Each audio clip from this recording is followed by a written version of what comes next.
ए पतोहा कहाँ माँ? हमरा तो 3 गो सपना देखत रहमी। जाए दी सपना देखो सच ना होला, लेकिन का देखो बताई।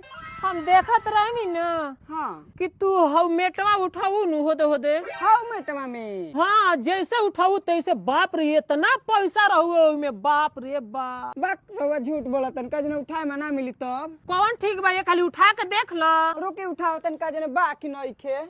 ए मैं कहाँ है मैं बा पैसा जी? अब बड़का में नानू हो, हाँ। है छोटका में देखत रहमी। होए अम्मा ए तो पैसा बावे। ए अम्मा दूसर का सपना बताई। आ दूसर का सपनवा में नू तारा का होइच के 1 लात मरले बानी। आ तीसर का सपनवा में नू पतो है एक जगह इतना गहना गुड़िया बा।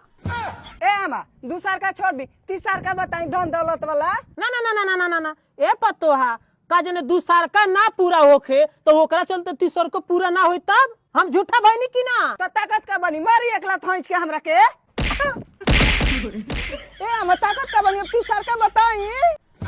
रे भतर काटी हम 2 गो सपनवा देखमी, तीसर का तो झूठ बोलनी है। देखाई भतर काटी के हो।